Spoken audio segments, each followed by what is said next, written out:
पति पत्नी का सच्चा प्यार। एक माँ जिसकी आज इकलौती बेटी की शादी है। माँ बेटी को वेडिंग गिफ्ट के तौर पर एक बैंक अकाउंट की पासबुक देती है तो बेटी अपनी माँ से पूछती है कि ये क्या है। माँ कहती है कि ये मेरी तरफ से एक छोटा सा वेडिंग तोहफा है। ये बैंक अकाउंट की पासबुक है। ये तुम्हारे जीवन की खुशी के लम्हों को संजोए रखेगी। आगे जब भी तुम दोनों की ज़िंदगी में कोई खुशी का मौका आए तो अपनी तरफ से इसमें कुछ पैसे डिपॉजिट करना।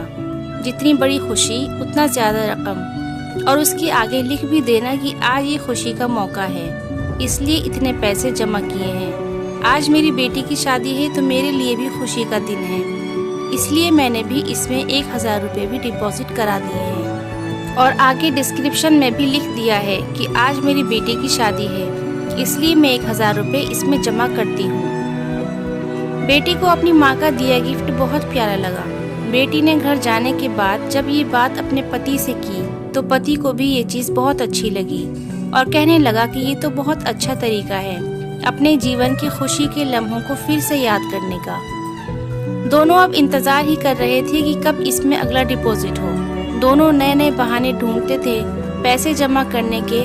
कभी कि आज हम बाहर खाना खाने इसलिए 300 रुपये, आज पहली बार शॉपिंग करने गए इसलिए 500 रुपये, आज हस्बैंड का जन्मदिन है 800 रुपये, आज वाइफ का जन्मदिन है इसलिए 800 रुपये। ऐसे करते करते उसमें एंट्रीज ही बढ़ती गई और अमाउंट भी, और उसमें काफ़ी पैसे इकट्ठा हो गए थे। शादी को कई साल बीत जाने के बाद दोनों में कुछ दूरियां बढ़ने लगी। दोनों में छोटी मोटी नोकझोंक होनी शुरू हो गई थी।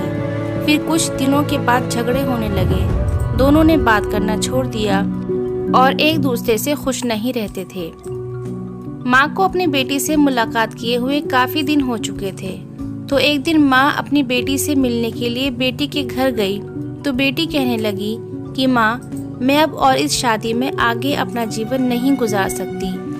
पता नहीं मैंने इतने दिन इसके साथ कैसे गुजार लिए। अब मैं इस आदमी से डिवोर्स लेना चाहती हूँ। उधर पति भी कहने लगा कि मैं भी परेशान आ गया हूँ, इसके साथ रहकर मैं भी जीना नहीं चाहता, तुम्हारे साथ मुझे भी डिवोर्स चाहिए। माँ ने कहा ठीक है, तुम दोनों अलग हो जाना, लेकिन याद है मैंने तुम्हारी शादी के दिन तोहफे में एक पासबुक दी थी। बेटी पासबुक निकाल कर लाई तो उसमें देखा कि उसमें बहुत पैसे जमा है। माँ ने कहा जब शादी इतनी ही बुरी थी तो पहले अपनी शादी से जुड़ी कोई याद भी अपने पास नहीं रखनी चाहिए। पहले इसमें जमा रकम को खर्च करना होगा, फिर तुम डिवोर्स ले सकते हो। दोनों ने कहा ठीक है, और अगले ही दिन बेटी पासबुक लेकर बैंक जाती है पैसे निकालने के लिए। बैंक में पैसे निकालने वालों की लाइन लगी थी तो बेटी भी लाइन में खड़ी हो गई। अब खड़े हुए काफ़ी देर हो गई थी। बेटी ने खड़े खड़े ही पासबुक खोली और देखने लगी कि इसमें कब कब पैसे जमा किए थे। बेटी देखते ही देखते उसे पता ही नहीं चला कि कब उसकी आंखें भर आईं, अपने बीते लम्हों को याद करके जो उसने उसी पति के साथ बिताए थे जिसे वो आज डिवोर्स देने वाली थी। बेटी बिना पैसे निकाले वापस घर आ गई और अपने पति से कहने लगी कि ये मुझसे नहीं हो पाएगा। ऐसा करो, तुम ही जाकर इसमें जमा सारा पैसा खर्च कर दो। पति ने कहा ठीक है, और पति बैंक गया, लाइन में खड़ा हो गया। उसकी नज़र भी पासबुक पर पड़ी और उन सारे खुशी के लम्हों पर पड़ी जो उसने अपनी उसी पत्नी के साथ बिताए थे जिसे वो आज तलाक देना चाहता था। अपने जीवन के सबसे हसीन लम्हों को याद करके पति की भी आंखें भर आईं और वो भी लाइन से निकल गया।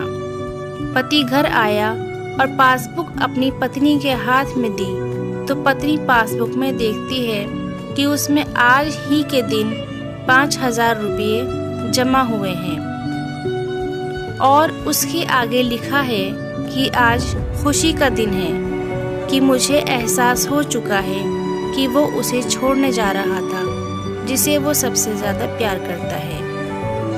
मैंने फैसला कर लिया कि अब बाकी की सारी ज़िंदगी उसी के साथ बिताना चाहता हूँ। ये देखकर दोनों की आंखें भर आईं और गले लगाकर खूब रोए। और प्रॉमिस किया कि अब वो कभी नहीं लड़ेंगे। ये कहानी उन सभी के लिए है जिनके रिश्तों के बीच में दूरियां आ गई हैं। वो पहले आपस में बहुत प्यार करते थे, लेकिन अब वो एक दूसरे के साथ रहना पसंद नहीं करते। अगर आपके रिश्ते में भी थोड़ी बहुत दरारें आ गई हैं, तो उन दरारों को भरने के लिए उन खुशी के लम्हों को याद करिए जो आपने एक दूसरे के साथ बिताए हैं। ये खुशी के पल आप दोनों में नई फीलिंग्स भर देंगे और आप दोनों के रिश्ते में नई जान आ जाएगी।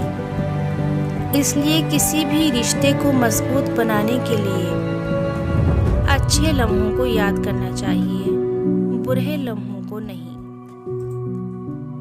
दोस्तों, इसी तरह की और कहानी